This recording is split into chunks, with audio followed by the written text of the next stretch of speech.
Bonsoir et bienvenue dans cette édition du journal. La nouvelle loi sur la CENI améliore le système électoral en République démocratique du Congo. C'est ce qu'a déclaré la commission PAJ de l'Assemblée nationale qui avait la charge de travaux sur la proposition de la dite loi, œuvre de l'actuel ministre des Affaires étrangères Christophe Lutundula. Au cours d'une conférence de presse, son président André Mbata a rejeté en bloc les allégations selon lesquelles la loi sur la CENI adoptée dernièrement par les députés nationaux est un coup d'État contre la République, tout en affirmant qu'aucune partie n'a parlé de la dépolitisation de la CENI. André Mbata signe et persiste que la nouvelle loi permet de consolider la démocratie. Noéla Kombaja, Jomanana, reportage.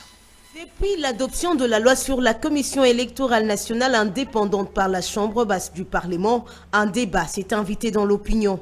Au cours de cette rencontre avec la presse, la commission PAJ de l'Assemblée nationale a tenu à éclairer les zones d'ombre sur la loi organique de la centrale électorale. Cette loi assure la protection, ça n'a jamais existé, la protection des membres de la CENI contre les pressions des tiers, l'institution de la sanction collective et individuelle de la déchéance des membres de la CENI, il y a l'institution de la sanction de la démission des membres de la CENI en cas du non-dépôt du rapport à l'Assemblée nationale lors de l'ouverture de la session du mois de mars. Et c'est dans 45 jours ouvrables. Dans cette proposition de loi, il y a eu des innovations importantes. La société civile qui avait 3 membres jadis, elle passe de 3 à 5 et la société politique à 10 membres et on s'en répartit à raison de 6 pour la majorité et 4 pour l'opposition.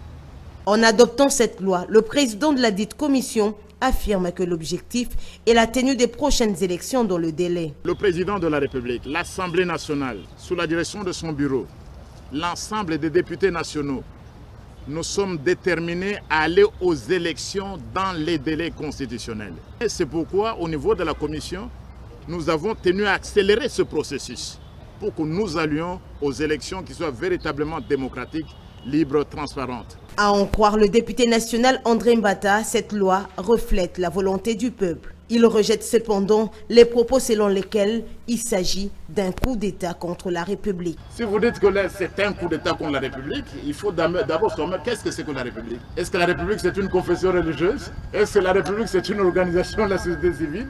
Non, mais l'Assemblée nationale qui a adopté, c'est une institution de la République. C'est un coup d'État contre la République et je comprends moi qu'il y a un problème au niveau de l'entendement du mot République. Voilà la proposition de loi. Nulle part il n'a jamais été question de la dépolitisation parce qu'ils étaient conscients qu'une institution d'appui à la démocratie qui est elle-même un concept politique par excellence, une institution d'appui à la démocratie ne peut pas être apolitique. La commission PAJ reste cependant ouverte, a déclaré son président